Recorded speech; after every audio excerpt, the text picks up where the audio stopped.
আমি দূর হতে তোমারে দেখেছি, আর মুগ্ধ হয়ে চোখে চেয়ে থেকেছি। বাজে কিনি কিনি রিনি ঝিনি, তোমারে যে চিনি চিনি, মনে মনে কত ছবি এঁকেছি। আমি দূর হতে তোমারে দেখেছি, আর মুগ্ধ হয়ে চোখে চেয়ে থেকেছি। নমস্কার বন্ধুরা, আমাদের রান্নাঘরে তোমাদেরকে স্বাগত। আজকে আমাদের রান্নাঘরের রেসিপি হলো একদম নিরামিষ একটা সবজি। চলো সঙ্গে থেকে দেখে নিই কেমন করে বানালাম। আশা করি সকলের খুব ভালো লাগবে। যদি ভালো লেগে থাকে অবশ্যই একটা লাইক, একটা ছোট্ট কমেন্ট রেখে যেও। আজকে তোমাদের নিরামিষ খুব সুন্দর একটা তরকারি করে দেখাবো। তার জন্য দেখো আমি এখানে সজনে ডাঁটা কেটে নিয়েছি, গায়ের আঁশটা খুব ভালো করে ছাড়িয়ে নিয়েছি ডাঁটার। আলু নিয়েছি এরকম ডুমো ডুমো করে। ছোট এক বাটি ছোলা আগে থেকে সারা রাত আমি ভিজিয়ে রেখেছিলাম, তারপরে আমি সকালবেলা একটু সেদ্ধ করে নিয়েছি। পটলগুলো এরকম গোল গোল করে কেটে নিয়েছি। কুমড়োটা আলুর মতো ডুমো ডুমো করে নিয়েছি। কড়াইতে সর্ষের তেল গরম করতে বসিয়ে দিয়েছি। তেলটা যাতে কম ছেটে তার জন্য একটু লবণ দিয়ে দিলাম তেলের মধ্যে। পটলগুলো দিয়ে দিচ্ছি, লাল লাল করে ভেজে নিতে হবে। সব কটা সবজি কিন্তু খুব সুন্দরভাবে ভেজে নেবে। এই তরকারিটা নিশ্চয়ই তোমরা বাড়িতে বানিয়ে খাও। অনেকে এটাকে আলু কুমড়ো দিয়ে পটলের ছক্কা বলে। আমি যেহেতু আজকে ডাঁটা দিয়েছি তাই আর ছক্কাটা বললাম না, কিন্তু বলা যেতেই পারে যেহেতু ছোলা দিচ্ছি। নিরামিষ তরকারি রুটি, পরোটা, লুচির সাথে কিন্তু ভীষণ ভালো লাগে খেতে। ভাত দিয়েও খাওয়া যেতে পারে। পাতলা করে ডাল করে নিয়ে এই তরকারিটা যেহেতু মাখা মাখা হয়, নিরামিষ দিনে কিন্তু ভীষণ ভালো লাগে। এবং ঝাল ঝাল মিষ্টি মিষ্টি করে তরকারিটা আমরা করে থাকি। সামান্য হলুদ গুঁড়ো দিয়ে দিলাম, লবণটা আগেই দিয়েছিলাম। লাল লাল করে দেখো পটলগুলো ভাজা হয়ে গেছে, এই সময় তুলে নেব। এবার কুমড়োগুলোও ভেজে নেব লাল লাল করে। লবণ দিয়ে দিলাম অল্প, হলুদ গুঁড়ো দিয়ে দিলাম।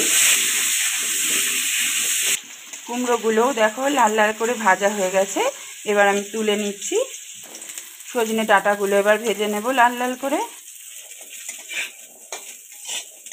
লবণ দিয়ে দিলাম, হলুদ গুঁড়ো,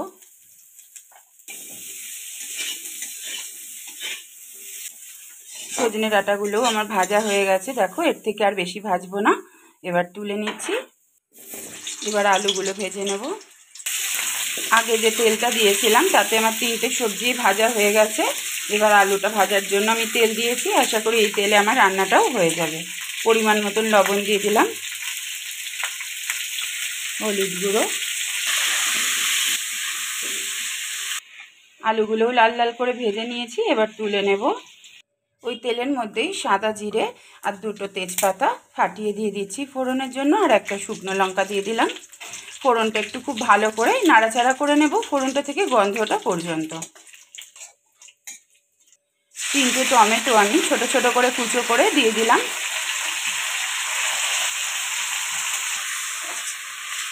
টমেটোটা দেখো খুব সুন্দরভাবে মজে গেছে। এই সময় ছোট চামচের 1 চামচ আদা বাটা দিয়ে দিলাম। আদা আর টমেটো আবার খুব ভালো করে একসঙ্গে কষিয়ে নেব, যতক্ষণ কাঁচা গন্ধ থাকবে ততক্ষণ পর্যন্ত। খুব ভালোভাবে কষিয়ে নিয়েছি। এবার এক এক করে গুঁড়ো মশলাগুলো দিয়ে দেব। হলুদ গুঁড়ো দিয়ে দিলাম ছোট চামচের 1/2 চামচ, লঙ্কার গুঁড়ো 1 চামচ দিলাম ছোট চামচের, জিরের গুঁড়ো দিয়ে দিলাম ছোট চামচের 1/2 চামচ, ধনের গুঁড়ো ওই একই চামচের 1 চামচ দিয়ে দিলাম। গুঁড়ো মশলাগুলো খুব ভালোভাবে টমেটো আর আদার সাথে কষিয়ে নেব। এই সময় অল্প অল্প করে জল ব্যবহার করতে হবে, যাতে গুঁড়ো মশলা কড়াইতে কোনোভাবেই না লেগে যায়। এই তরকারিটায় কিন্তু খুব বেশি মশলার প্রয়োজন হয় না, অল্প মশলা দিয়ে তরকারিটা তৈরি হয়। সবাই বাড়িতে বানিয়ে খাও এই তরকারিটা। আজকে আমরাও খাচ্ছি, তাই তোমাদের সাথে শেয়ার করলাম। কেমন লাগছে জানিও। যারা ধৈর্য ধরে আমার ভিডিওটি দেখছো এখনো পর্যন্ত কিন্তু লাইক দিতে ভুলে গেছো, অবশ্যই একটা ছোট্ট করে লাইক দিও আর কমেন্ট করে দিও কেমন লাগলো। যারা প্রত্যেক দিন আমার ভিডিও এত ধৈর্য ধরে দেখো তাদেরকে অসংখ্য ধন্যবাদ এবং অনেক অনেক ভালোবাসা। সবসময় আমার চ্যানেলের পাশে থেকো, আমাকে এইভাবেই উৎসাহিত করে দিও সবসময়।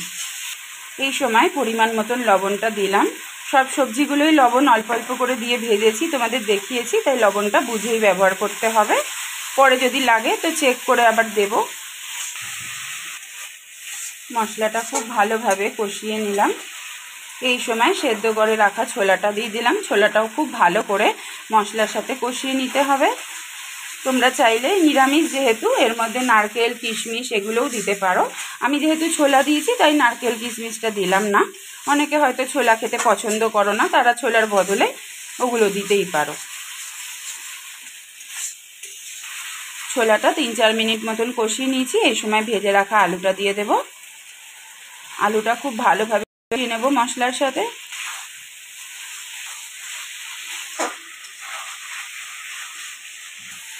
আলুটা যেহেতু শক্ত সবজি তাই জন্য দেখো আলুটা দিয়েই আমি আগে বেশিক্ষণ কষিয়ে নিচ্ছি, কারণ কুমড়ো পটল ডাঁটা ওগুলো তো ভালোভাবে খুব ভালোভাবেই ভাজা আছে। ওগুলো দিয়ে বেশি যদি কষাতে যাই ডাঁটা ভেঙে যাবে, কুমড়োটাও ঘেটে যাবে, তো ভালো লাগবে না খেতে। তাই জন্য ওটা দিয়ে বেশিক্ষণ কষাবো না। আলুটা দিয়ে আমি প্রায় 6-7 মিনিট মতন কষিয়ে নিয়েছি। সব সবজিগুলো এবার মশলা দিয়ে খুব ভালোভাবে আরও 3-4 মিনিট মতন কষিয়ে নেব।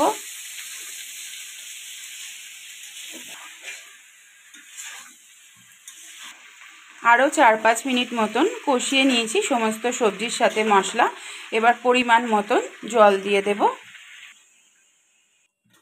এই তরকারিতে খুব বেশি গ্রেভি থাকে না, এটা গা মাখা মাখা হয়, তাই আমি আমার পরিমাণ মতো জলটা ব্যবহার করলাম।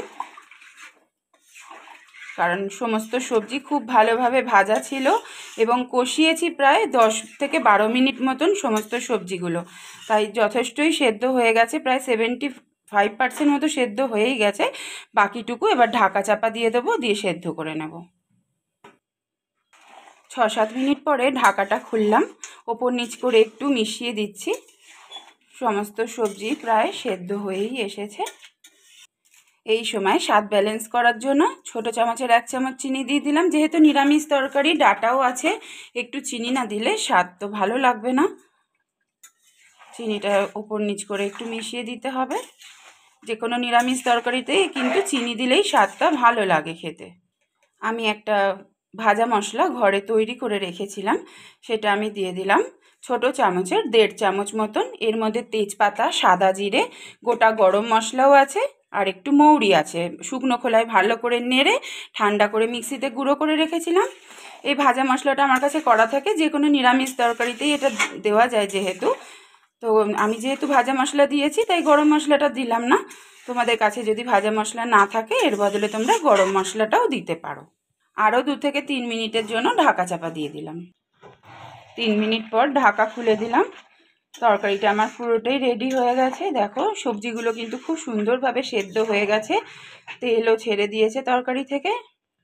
এই সময় গ্যাসের স্টিমটা আমি বন্ধ করে দিলাম, দিয়ে 1 টেবিল চামচ ঘি দিয়ে দিচ্ছি। যেহেতু নিরামিষ তরকারি একটু ঘি দিলে ভালো লাগবে। ঘিটা মিশিয়ে 10 মিনিট স্ট্যান্ডিং টাইমে রাখবো। আজকের রেসিপি আমাদের রেডি হয়ে গেল। আজকের রেসিপি তাহলে এখানেই শেষ করছি। আশা করি তোমাদের ভালো লেগেছে। যদি ভালো লেগে থাকে একটা লাইক দিও, ছোট্ট একটা কমেন্টে জানিয়ে যাও কেমন লাগলো। আবার খুব শিগগিরই অন্য একটা রেসিপি নিয়ে তোমাদের সঙ্গে দেখা হবে। ততক্ষণ সবাই খুব ভালো থেকো, সুস্থ থেকো, আমাদের রান্নাঘরের সঙ্গে দেখেছি আর মুগ্ধ হয়ে চোখে চেয়ে থেকেছি।